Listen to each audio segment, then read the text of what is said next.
लातूरकरांना जिल्हावासियांना मनापासून शुभेच्छा देतो। देशाची अखंडता एकता राखण्याचं काम आपण करूया। ज्या स्वातंत्र्य सेनानींनी आपल्या प्राणाचं बलिदान देऊन आपल्याला हे स्वातंत्र्य दिलं, ते स्वातंत्र्य जपण्याचं काम आजची पिढी म्हणून आपण सगळ्यांनी मिळून करूया। आज नवीन आव्हानं आहेत, नवीन संकट आपल्या पुढे आहेत।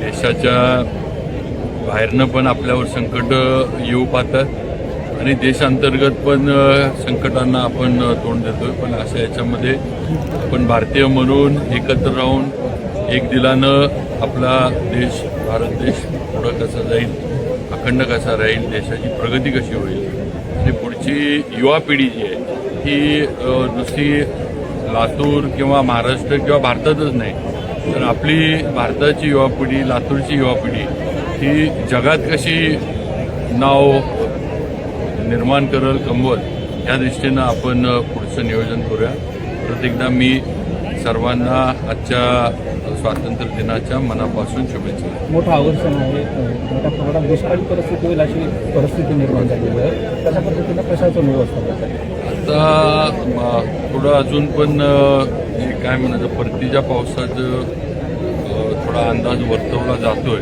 आपल्याला पण माहीत असेल कालच विदर्भ, मराठवाडा वगैरे ह्याच्यामध्ये पाऊस होण्याची शक्यता आहे असं हवामान खात्यानं आणि शासनानं पण अंदाज दिलेला आहे।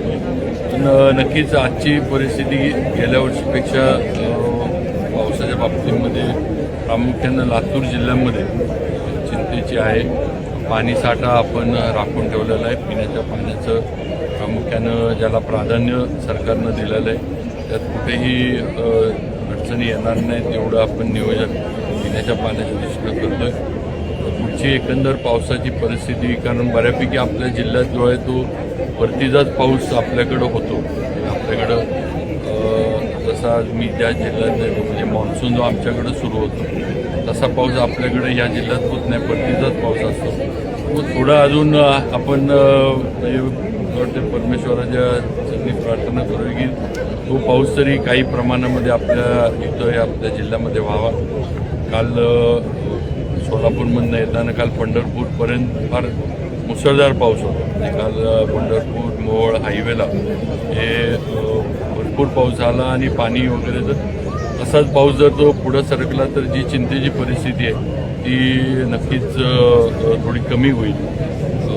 पेरणीच्या बाबतीमध्ये मला वाटतं 91-92% पेरण्या आपल्या जिल्ह्यातल्या झालेल्या आहेत। पण दर आठवड्याला राज्य सरकारकडनं कॅबिनेटमध्ये पीक पाण्याचा आढावा घेतला जातो, मुख्यमंत्री स्वतः आढावा घेतात। त्यामुळं लातूर जिल्ह्याचं मी नेहमी काय शासनाकडनं एकदा आज 91-92% पेरणी झाली आहे। पण पाऊस असाच जर आपल्याला हुलकावणी देत राहिला तर ती पेरणी नक्की धोक्यात येईल। त्याच्यावर योग्य उपाययोजना जिल्हा प्रशासन पण लक्ष ठेवून आहे आणि राज्याकडनं पण वेळोवेळी आम्हाला सूचना दिल्या जातात। लातूर शहर महानगरपालिकेमध्ये पुतळ्यावर राजकारण होतं। शिवराज पाटील चाकूरकर यांचा पुतळा मुख्यमंत्र्यांनी सांगितल्याप्रमाणे महापालिकेच्या प्रेमासाठी करण्याचं आश्वासन दिलेलं आहे, परंतु महापालिकेनं ठरावामध्ये आदर्श पल्लीचा ग्रीनबेल्टमध्ये केलेला आहे। कसं बघताय? खरं म्हणजे ही वस्तुस्थिती आहे की मुख्यमंत्र्यांनी जाहीर केलं होतं की महानगरपालिकेच्या आवारामध्ये पुतळा व्हावा आणि सगळ्यात महत्त्वाचं म्हणजे सर्व खर्च राज्य सरकारकडनं केला जाईल हे पण त्यांनी सांगितलं होतं। त्यामुळं माझं नक्कीच अपेक्षा म्हणा किंवा हे की कुठेही त्याला वेगळं वळण न देता योग्य जागा चाकूरकर परिवाराशी चर्चा करून त्यांनी महानगरपालिकेच्या ह्याच्यामध्ये ठरवावी किंवा ताईंची मी पण बोलेन, कारण शेवटी कुटुंबियांचं या ह्याच्याबद्दल काय ह्याचा थोडं आपण मत घेतलं पाहिजे आणि मग चाकूरकर ताईंकडनं जे काही सूचना वगैरे थोड्याफार येतील आम्हाला त्याचं हे करून आम्ही पुढची कारवाई करू। पण मुख्यमंत्र्यांनी जे जाहीर केलं आहे त्याप्रमाणे झालं पाहिजे अशी नक्कीच माझी महानगरपालिकेकडनं मनपानं ठराव केलेला आहे।